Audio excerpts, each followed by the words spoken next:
অসম জাতীয়তাবাদী যুৱ ছাত্ৰ পৰিষদৰ কাৰ্যালয়ত যোৱা 21 বৰ্ষ 22 এপ্ৰিলত কাৰ্বি আংলঙৰ তথা পশ্চিম কাৰ্বি আংলঙৰ বসবাস কৰা এগৰাকী নাবালিকা ফকচং জিলাৰ পৰা নগাঁও তথা ৰহালৈ এঘৰ ব্যক্তি ঘৰত মানে তেখেতক নিছিলে। তেখেত আমি সেই সময়ত গম পোৱাৰ মতে প্ৰকাশ বৰঠাকুৰ ঘৰত বন কৰা হিচাপে তেখেতক ৰখা হৈছিলে।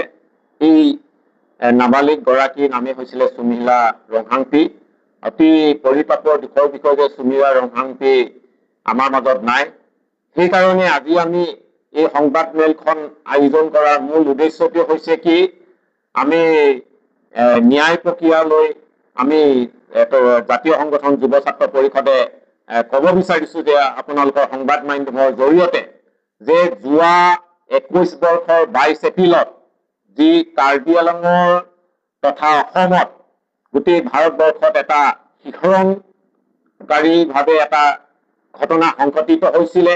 এগৰাকী নাবালিকা সুমিলা ৰংহাংপিক অকথ্য নিৰ্যাতন চলাই তেখেতক যি হত্যা কৰা হৈছিলে, হত্যাটো এটা ভাবিব নোৱাৰা হত্যা হৈছিলে যে কি জুই জ্বলাই হত্যা কৰা হৈছিলে। আৰু পিছত সেই পৰিয়ালটো প্ৰকাশ বৰঠাকুৰ আৰু নয়নজ্যোতি বৰঠাকুৰে এটা ষড়যন্ত্ৰমূলকভাৱে আত্মহত্যা বুলি ক'ব বিচাৰিছিলে। কিন্তু আমি সেইবাবে আজি আমি ক'ব বিচাৰিছো যে এগৰাকী 12 বছৰীয়া কণমানি শিশুৱে কেতিয়াও আত্মহত্যা কৰিব নোৱাৰে, তাকো গাত জুই লাগি কেতিয়াও হত্যা হ'ব নোৱাৰে।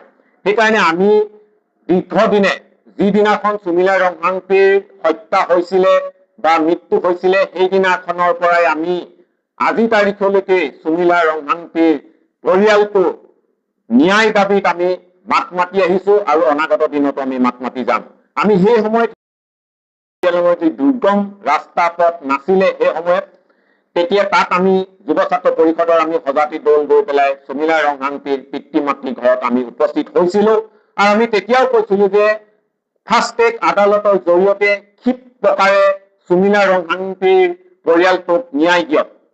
কাৰণ এগৰাকী কিশোৰীয়ে পখিলা খেদাৰ বয়সতে তেখেতে সপোন বুকুত বান্ধি মাক দেউতাকৰ আৰ্থিক অৱস্থা টনকিয়াল নোহোৱাৰ বাবে তেখেতে নগাঁও জিলাৰ ৰহাত এঘৰ উচ্চ পৰিয়ালৰ ঘৰত বন কৰা হিচাপে থাকি তেখেতে শিক্ষা গ্ৰহণ কৰিবলৈ পিতৃ মাতৃয়ে পঠিয়াইছিলে। কিন্তু দুৰ্ভাগ্যজনক বিষয় যে পিতৃ মাতৃ সেই সপোন বুকুত ঠান বান্ধ হৈ পেলাই শেষত যোৱা 22 এপ্ৰিল 2021 চনত ছোৱালীগৰাকীৰ মৃত্যুহে মুখখন ঘৰলৈ ঘূৰি আহিবলৈ দেখিবলৈ পালে। সেইকাৰণে আমি কৈছো যে যুৱ ছাত্ৰ পৰিষদে যিকোনো হত্যাক আমি সদায় নিন্দা কৰি আহিছো, ঘৃণা কৰি আহিছো। আৰু চৰকাৰে বৰ্তমান চৰকাৰখন এতিয়া নাই, আমি সেইটো জানো। তৎসত্ত্বেও আমি অসমত এগৰাকী ৰাজ্যপাল আছে, গভৰ্ণৰ আছে। আমি গভৰ্ণৰকো আবেদন কৰিব বিচাৰিছো আৰু অসমৰ ন্যায় ব্যৱস্থাটো যিখন হাইকোৰ্টত আছে, হাইকোৰ্টৰ পৰা আমি গম পোৱা মতে এতিয়া নগাঁও জুডিচিয়েল কোৰ্টলৈ আহিছে।